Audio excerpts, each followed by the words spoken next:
In 1950, London was still rebuilding, streets echoing with the memories of war and the promise of change. Within 30 years, the capital would transform completely. Its culture, politics, and daily life reshaped in ways no one could have imagined. From the grit of post-war recovery to the explosion of swinging London and the turbulence of economic crisis, each decade left its own unmistakable mark. This is the story of how London changed year by year, trend by trend, and choice by choice. 4 decades, countless moments, one unforgettable journey. The 1950s began with London still firmly in the shadow of the Second World War. Rationing, introduced during the conflict, remained in place until 1954, shaping every household's daily routine. Sugar, butter, meat, and even sweets were bought with ration books, and queues formed outside shops when new deliveries arrived. Shoppers carried string bags and counted every ounce, often returning home to recipes that stretched small portions into family meals. The art of making do was second nature. Meals were padded out with bread, potatoes, and homegrown vegetables, while clothing was altered, patched, and handed down to the next child in line. Walking through London streets, the past was impossible to ignore. Bomb sites dotted the urban landscape, weeds growing between cracked bricks and temporary wooden repairs standing as silent reminders of years of destruction. The city, the docks, the East End, entire neighbourhoods bore the scars of the Blitz. Over 30,000 Londoners had died in aerial bombardment, and another 50,000 were injured. Moss-grown ruins sat where once busy commercial life had thrived, creating an eerie contrast with the unscathed buildings that had somehow survived. Even in areas that escaped direct hits, the war's absence could be felt in the gaps where buildings once stood, in the stories neighbours still told, and in the heavy silence on Remembrance Day. Reconstruction was not just an ambition. It was a national project woven into the identity of the decade. Areas scarred by bombing saw cranes rise against the skyline where only rubble had stood. Each new wall a sign of hope and determination. The London County Council's Architects Department, by the 1950s the largest architect's office in the world, led ambitious rebuilding schemes. Council housing expanded rapidly across the capital, bringing indoor bathrooms, running water, and electricity to many working-class families for the first time. These were more than bricks and mortar. They were symbols of dignity and progress. Estates like those in Poplar and the Isle of Dogs began transforming the East End. Families who moved into these new flats often described it as stepping into the future. No more shared outdoor toilets, no more cramped kitchens, but light-filled rooms and fitted cupboards. For a city weary of scarcity, these homes represented more than shelter. They were a promise of a better life. Yet reconstruction was messy. Building materials were in desperately short supply. Steel was rationed, forcing the use of reinforced concrete. Plans were made, revised, abandoned. The process was slower and more chaotic than the grand blueprints suggested, but gradually London began to rise from its ruins. The coronation of Queen Elizabeth II in 1953 became a defining moment for the capital. Television ownership surged as families purchased sets solely to watch the young Queen crowned at Westminster Abbey, marking London's full embrace of the new medium. For those without a television, neighbours crowded into the one house on the street that had one, children sitting cross-legged on the floor, adults leaning against the walls in their best clothes. Across London, street parties turned cul-de-sacs into open-air banquets with trestle tables covered in sandwiches, sausage rolls, jelly, sponge cakes, and endless cups of tea. Bunting fluttered from lampposts, and radios carried the broadcast to those unable to watch. It was both a moment of national pride and a collective breath of optimism after years of austerity, a reminder that London could still stage a spectacle that united millions. Everyday life was framed by traditional roles and routines, many of them carried over from the pre-war years. Men often worked long, regular hours in factories, offices, or on the docks, while women managed the home, cared for children, and maintained the family's social connections. Meals were eaten together, with Sunday roasts as a weekly fixture and church attendance still common. Schools emphasized discipline, neat handwriting, and moral instruction, while evenings might be spent listening to the wireless, playing board games, knitting by the fire, or visiting relatives. Cinemas drew large audiences, with Saturday matinees for children and newsreels still preceding the main feature. The pace of life was slower. And while this could feel rigid to some, it offered structure and stability after years of upheaval. Community spirit was both strong and visible in ways that now seem almost unimaginable. Streets functioned like extended families where children roamed freely. Neighbors exchanged gossip over garden fences, and front doors were often left unlocked. Local shopkeepers knew customers by name, offered credit until payday, and would sometimes set aside goods for regulars. Milkmen delivered bottles to doorsteps at dawn, sometimes leaving a note about local happenings along with the milk. News traveled quickly, not through headlines but through conversations at the corner shop or over the fence. Village fetes, school fairs, and church events anchored the social calendar, reinforcing the sense that life was shared rather than lived in isolation. The 1950s were not simply about rebuilding walls. They were about rebuilding trust, routine, and the everyday ties that made life in post-war London feel safe, familiar, and deeply human. The 1960s opened with a sense of optimism. Post-war austerity was giving way to steady economic growth, putting more money into the pockets of ordinary Londoners. Consumer spending rose sharply. Families bought cars, washing machines, and colour televisions. And young adults had disposable income for fashion, music, and nights out. The capital's skyline and mood were both changing, with modern architecture and brighter shopfronts reflecting a city ready to embrace the future. London became the epicenter of this new cultural energy. The term "swinging London" captured the city's explosion of art, music, and style, attracting attention from around the world. In April 1966, Time magazine declared London the swinging city, celebrating the British capital as an international destination for fashion, music, and youth culture. Carnaby Street and King's Road were alive with bold prints, tailored suits, and miniskirts. Boutiques played music loud. It was like going to a nightclub during the day. Hair salons, record shops, and cafes hummed with conversation. And you never knew who you might bump into. British bands like the Beatles, the Rolling Stones, the Kinks, and the Who dominated charts at home and abroad, leading the so-called British invasion in music. All four hung out on King's Road and in Carnaby Street, shopping at boutiques like Lord John and I Was Lord Kitchener's Valet. Their songs became the soundtrack to a decade that defined itself through youth-led change. Fashion became intertwined with music.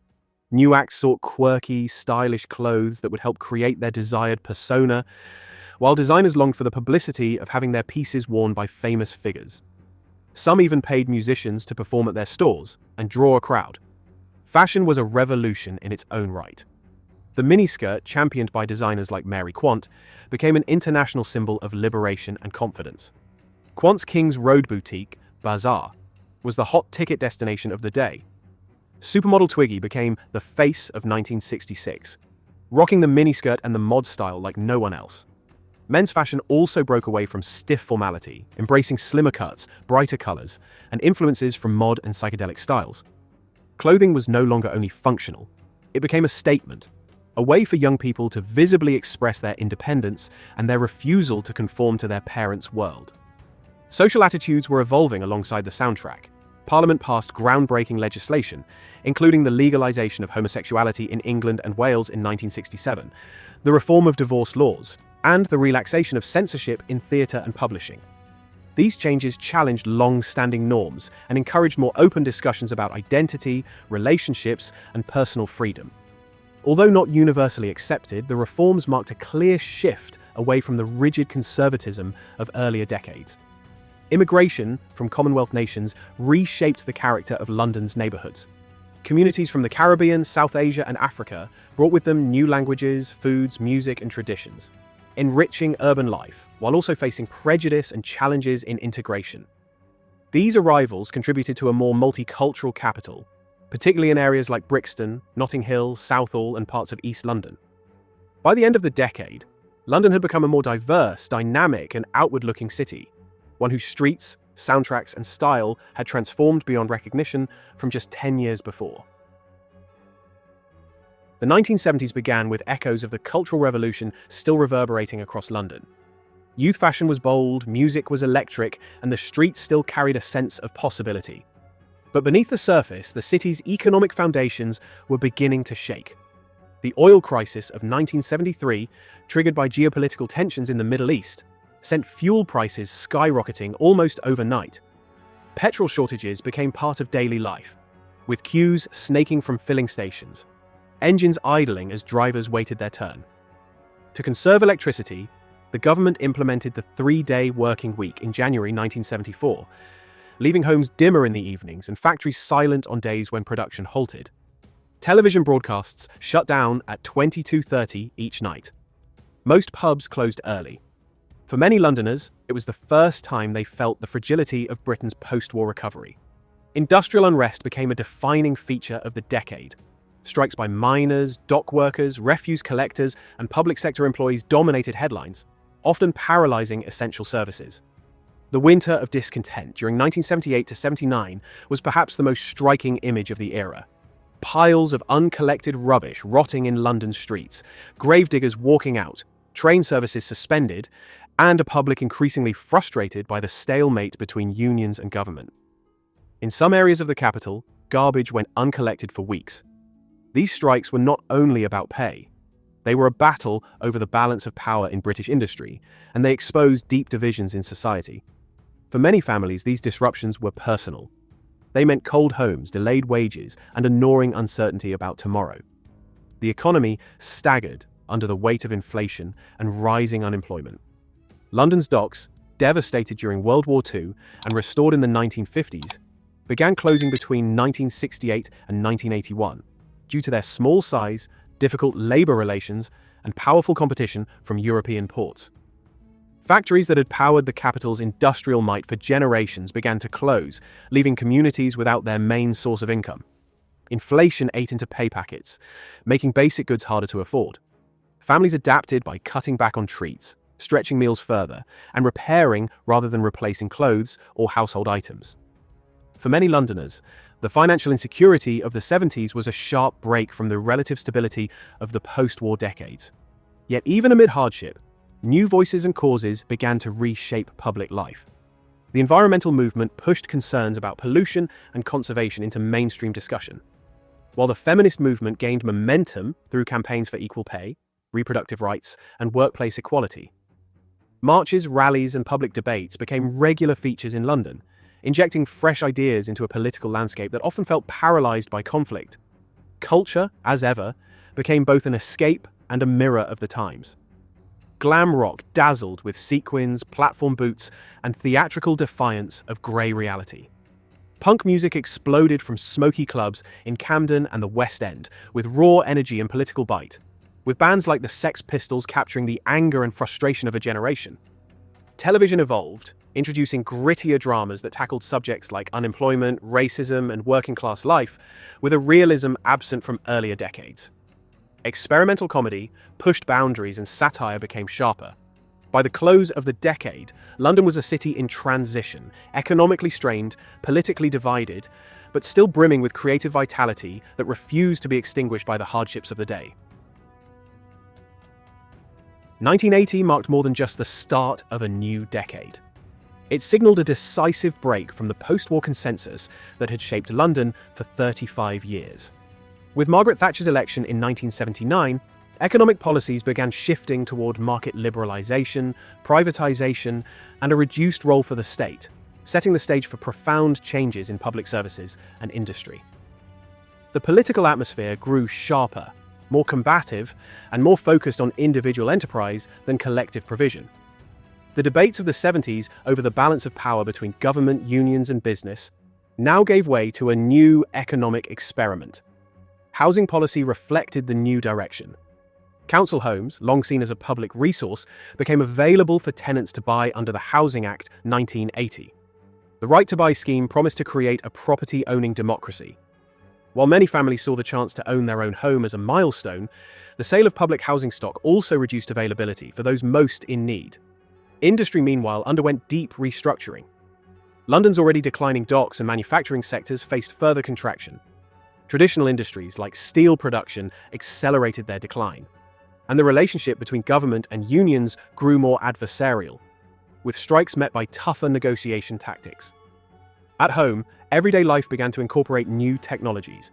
Video recorders appeared in living rooms, allowing families to watch films on demand and record television programs for the first time. Early home computers entered the market. Still a novelty, but hinting at a digital future few could fully imagine. Cassette players and personal stereos gave music a portability it had never had before, changing how Londoners experienced their favourite songs. Technology was no longer only the domain of the workplace, it was becoming part of family life. Culturally, the decade leaned toward a sharper focus on personal identity and consumer choice. Branding took on new importance, with designer labels, advertising campaigns, and celebrity endorsements influencing everything from fashion to food. Shopping malls and chain stores expanded across London, offering convenience but also signaling a shift away from the local high street's intimate scale. This individualism extended to entertainment and media, with more television channels offering greater choice and niche programming. The government actively promoted share ownership through privatizations, transforming ordinary consumption into extraordinary investing. By the close of 1980, London stood on the threshold of a transformed city. The sense of community that had carried the capital through post-war recovery was beginning to give way to a more competitive, individualized culture. The economic and political shifts underway would define not just the decade, but the generations that followed. In living rooms, workplaces, and on the streets, the London of old was slowly fading, replaced by a new vision, one brimming with both opportunity and uncertainty. Yet beneath the excitement and promise of this new era, there was an undercurrent of unease. Many wondered if the rapid pace of change would erode the traditions, relationships, and shared values that had defined London life for decades. While the city moved forward into uncharted territory, the echoes of the post-war years still lingered in memories of tight-knit neighborhoods, familiar high streets, and the quieter rhythms of a less fractured time. Did progress cost us more than we knew? From the bomb-scarred streets of the 1950s to the market-driven consumer culture emerging in 1980, London's transformation was more than economic or political. It was personal. These decades reshaped how Londoners lived, worked, celebrated, and even imagined their own future. Each era carried its own triumphs and tensions, but together they tell the story of a city moving from unity and tradition toward individualism and reinvention. The London of today was built on these shifts, yet the pace of change left some treasures behind. The neighbour who knew your name, the high street full of independent shops, the certainty of Sunday roasts. If these memories matter to you, subscribe to keep their stories alive and make sure the lessons they hold are never forgotten.